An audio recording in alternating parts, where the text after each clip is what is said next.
Okay, so hi, my name is Caitlin Petty. I am a social worker here. Would you like to be called Chris or Christian? You can call me Chris. Okay, Chris. I also want to make note that we are going to record this session. Mm-hmm. This is only for my teacher and other classmates to be seen. Is that okay with you? Yeah, that's fine. Okay, great. All right, Chris. So I see that this is your initial visit. So what brings you in today? Well, sometimes I have really bad issues with my anger. Okay. It's almost to the point where it's sometimes uncontrollable. Okay. And it's kind of a big problem. So it's hard sometimes to maintain your anger when situations happen?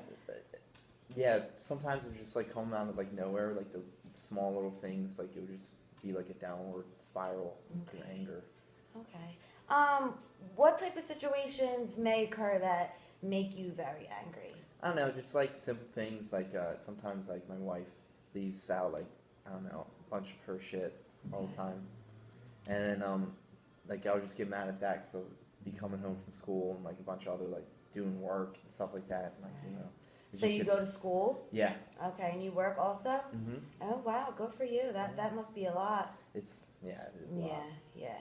Okay, so basically what you're telling me is that sometimes when your wife does certain things, I guess that makes you angry? Yeah, I mean, but it's not really just my wife. It's just tiny little things that I don't know. Sometimes it just happens and you just get really mad. Even just road rage or somebody cuts me off without a turn signal. You just get unusually angry. Okay, so road rage kind of gets you going too. Mm-hmm. Okay. All right. So what does your wife say about when you get angry? What does she say? Oh, she says a lot of different things. Okay. I don't really think I should say that on camera. Okay. But more she asks for me to calm down sometimes and get it under control. And sometimes it works. But, I don't know, sometimes you falls on deaf ears, you know. Right. I understand. I know that sometimes it can be very hard to control your anger once something sets you off. Could you kind of tell me about what it looks like when you do get angry? It's more you can't really it's not really seeing, it's more feeling. Okay. You just eventually one problem will arise, and then it'll be a minor annoyance, and then eventually sometimes you'll start thinking about the other problems, and it would just it's almost a dam release of just these weird problems and these bad thoughts that just force you down the rabbit hole of anger. Right. So it's almost like a downward spiral of just things piling on top. Yeah. On top. What do you do when you get angry? Well, sometimes I when I'm more cognitive of me being angry, I try to control it. Okay. But that's sometimes I guess that's few and far between because for the most part it's mainly I don't know, uncontrollable. Right. So when I get angry, I'll scream. Sometimes it never really gets too physical, but sometimes I just want to just pound sand or hit the wall or I don't know, tear something up. Okay. Now, has it ever got that far where you've physically damaged something or hurt somebody? Yeah, but someone, no. Okay, so something. So when you get angry, sometimes it could just be, screaming, yelling, or sometimes it can be punching a wall or, punching objects, but never anybody, right? Yeah. Okay. All right, so I'm going to ask you kind of a weird question, but if you went to bed tonight and a miracle would happen, and you woke up the next morning and you knew something was different, all your problems went away, what would it look like? It's a difficult question. I feel it would look like you have I don't know, I guess a rose-colored glasses on, and you feel a lot lighter, and ready to start the day and do your thing. So would maybe your anger emotions be subsided a little bit? Would it? Yeah, definitely, because I feel more anger stems from just this cascading problems that are just in the back of my mind that like are always there almost. Right. So your miracle day would be that all your problems are away, which would cause you not to be angry. I would hope so, yeah. Okay. All right. So let me ask you this then. On a scale of 1 to 10, what kind of day are you having today with your anger issues? I'd say like a 5, maybe 6. Okay. Do you ever remember a day when maybe it was more closer to like a 1 or a 2? Yeah, definitely. Okay. How long ago was that? Maybe like a couple of years, Okay. year, 2 years around there. Okay. And do you remember what that day looked like? Like, what was different from that day than today with your 5? I don't know, it was just, I guess, more carefree. Okay. And like, wasn't focused on so many things. Right. Okay. And was just more like focused on myself.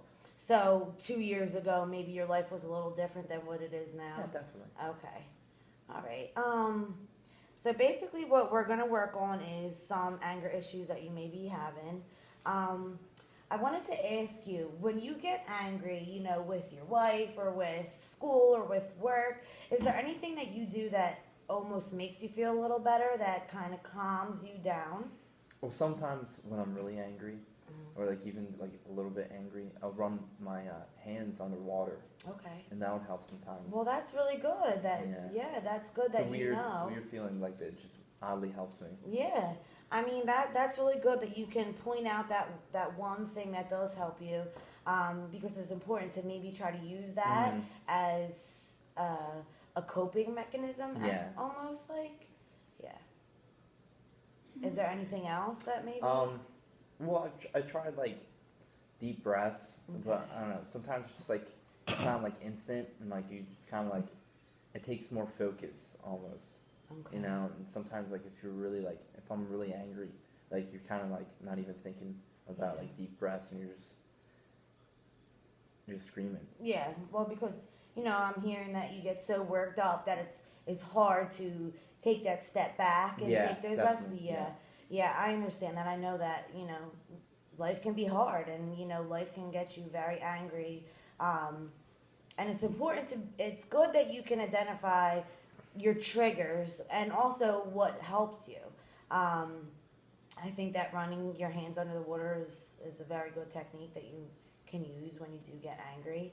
I wanted to ask, what specifically about school makes you angry? Sometimes it's the workload, and then other times it's like if I study really hard for this one test and you still like I don't get like a C or like a D on it, it really like grinds my gears. And, like you just get mad about that, and then eventually like I don't know, it's just like one of the minor problems that build up in the back. Right. I understand. Sometimes you know when you study so hard and then you get that low grade. I know that sometimes it can be hard. School is hard, especially when you work. What do you do for a living? I metal work sometimes. Okay. Yeah. Eventually. Wow, that's great. I mean, I don't get many hours like just to school. Yeah. But I mean, it's good money. Yeah. Well, that's good. What kind of work do you do with the metal? You build things? It's like almost like a welding apprentice. Oh, okay. That's great. It's good to get into a trade like that. Yeah. Very good. Okay, Chris, I think I got a lot of information today. I know our session is running up, so if I can just maybe schedule a next appointment, would that be okay with you? Yeah, that'd be fine. Okay, how about next Tuesday at 6:30? Yeah. Okay, that works. Tuesday at 6:30. Okay, well, it was good meeting you, and I'm happy that, you know, the session went well, and I'm looking forward to seeing you next week. Yeah, definitely. All right, thank you so Nice much. meeting you too. Have a nice one.